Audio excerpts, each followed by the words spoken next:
So it's 2013 and your boy just got a fresh copy of GTA 5. While driving around Los Santos being an absolute menace, I'd always be listening to Radio Los Santos, the hip-hop radio station. Only being 10 years old at the time, this would be the first time I discover artists like Kendrick Lamar, Schoolboy Q, and A$AP Rocky. But one song in particular would be ingrained in my memory, and it went by the name Smokin' and Riding by BJ the Chicago Kid featuring Freddie Gibbs. Little did I know it at the time, Freddie would end up becoming one of my favorite MCs in the years following, and it's fair to say that he's no stranger to controversy.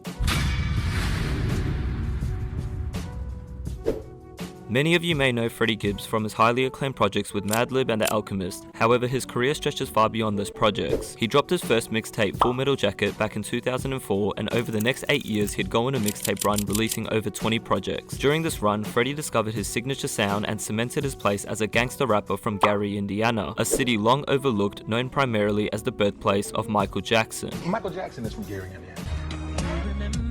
But it be some hardcore crazy shit going on in Gary, man. Because he's not from that Gary, Indiana. He's from Gary, Indiana in the 60s, man. He pre-crack. Word. So, like, if you was around, you know, in the 70s, 80s, and 90s, it's a different Gary than the Jacksons grew up in. You know what I'm saying? Although releasing 20 projects might seem a bit overkill, it's worth noting that this was before the rise of social media. Freddie would have had to maximize his reach through any means necessary while establishing a strong reputation in Gary and neighboring cities. This period was also crucial for his artistic evolution, allowing him to refine and perfect his style. As he continued to release music, he'd become more self-aware of his position in the music industry and how it didn't align with what music executives at major labels were looking for. At the time, you had artists like Lil Wayne, Kanye West, and T-Pain that were at the forefront of commercial hip-hop, and Freddie's gritty street raps didn't really match their vibe. So Freddie went against the grain and remained independent in order to flourish and became the Scarface of the rap game. My motherfuckers was just trying to satisfy the motherfuckers who ain't at work during the day, who listening to the radio, them soccer mom bitches and you know, motherfuckers that's sitting on their ass and ain't doing shit. They trying to make music for them. So it's just, you know, making what the fuck I want to make. You know what I mean? It's definitely gonna be gangster because I make gangster rap and that's what I do. So, you know, it's just all about not conforming, man. If I get in here and copycat all these other niggas in the game and do the bullshit that they doing, and you know, I'll be fucked up right along with them. You know what I mean? If we was all the same, we'd all be fucked up. This industry full of a lot of, you know, fuck niggas and dick in the booty ass motherfuckers. But you know, I still do me and I don't let that shit affect me. His unruly nature would be a significant factor during his rise, as fans grew accustomed to his antics and Freddie was able to move more freely in the rap game. The rise of social media also perpetuated Freddie's foolish nature, as if you've ever heard anyone speak on his old IG story posts, you'd likely hear some outrageous takes and videos from Freddie. But this also helped differentiate him from other rappers in the industry, as he didn't have to worry about being held at the same standard as other artists who played by the rules. Freddie can be known as a controversial figure because he speaks his mind and he's honest, but we never sit down and like, we gotta be controversial. Like, it's not, I don't think it's a conversation we've ever had. We try to keep things natural and, you know. However, the days of constant shit talking would eventually catch up to him, as Freddie would eventually have to deal with the consequences of his wild behavior. In December 2021, Freddie was targeted by Dipset rapper Jim Jones for some comments he made about Jim's gangster persona. As a result, Jim Jones and his crew ran up on Freddie while he was having dinner and allegedly slid him across a table and jumped him in public. However, in typical Freddie fashion, he downplayed the situation when asked about it. Did y'all really get into a tussle in Miami? It was some stuff. Furniture moving? It was some furniture moving, but like, ain't nobody really get it was like a food fight or something like that. It wasn't crazy. Regardless of the severity, this would have tarnished Freddie's reputation as an intimidating Midwest gangster, and this would be a situation that he'd likely want to avoid in the future. But this wouldn't be the case, as a few months later he'd get jumped again, and this time by Griselda rapper Benny the Butcher and his Buffalo Goons. The story goes, Freddie made a Twitter post claiming Benny can't be a real gangster after getting robbed, and further mocked him for getting shot in the leg. We got a nigga laughing about that or making a joke about it. Somebody who we said we was cool, we told the world we was cool. Yeah, that gotta be handled a certain way. A nigga could have lost his life. My mom could have lost her son.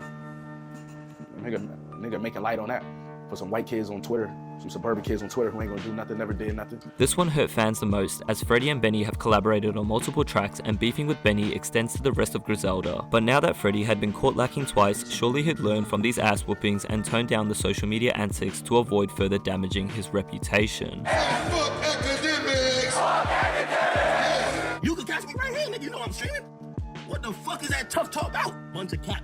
I could expose this nigga right now. So, Freddie still hadn't learned from the past two situations and continued with the shenanigans, but this time with academics. But at least Ack's just an internet blogger, so Freddie wouldn't have to worry about any physical repercussions. However, this would end up being one of the worst beefs of Freddie's career, as Ack, having mastered the art of online trolling, linked up with Freddie's baby mum and gave her a platform to dish dirt on Freddie, giving rise to the term Freddie Gibbs. I feel like you don't respect me after what happened in Buffalo, you know? And I'm like, well, I kind of did lose respect for you because now I see that I'm not protected, like you always said. A couple of the blogs, we posted it. They blurred it out, but you can make what it looked like. It wasn't just that. It was him bending over. In that.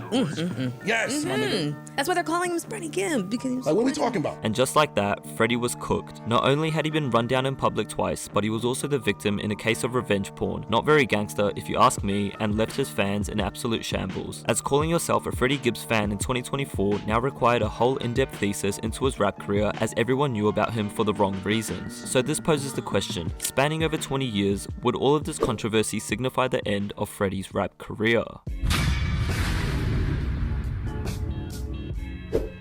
On Halloween 2024, Freddie dropped You Only Die Once, his 10th studio album release and his first project post-controversy. It's fair to say that Freddie took some time to re-evaluate his position in the rap game before dropping the project, as he stopped the social media antics and replaced it with honing into his craft. You Only Die Once gives an introspective view of Freddie's experience in the industry, streets, and relationships, reinstating his title as a cold MC that'll forever be able to stand on his own when it comes to delivering outright bars and tight flows. He does still avoid addressing his previous beefs and public humiliation.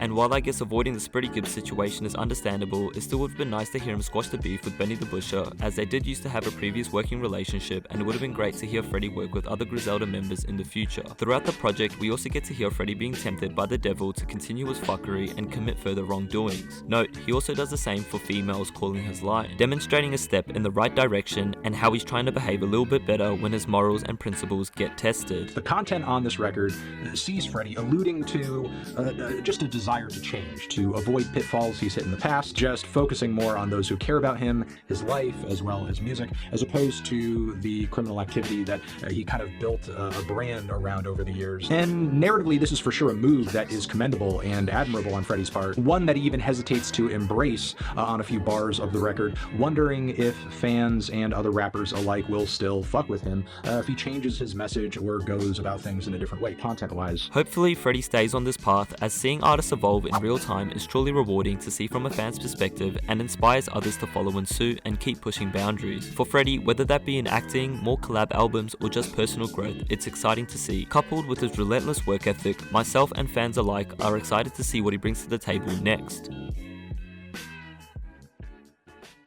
Just please stop fucking with these hoes, bruh. That Freddie Gibbs shit was painful to revisit. I ain't trying to go through that shit again, bruh. Hey, now I'm out. Peace.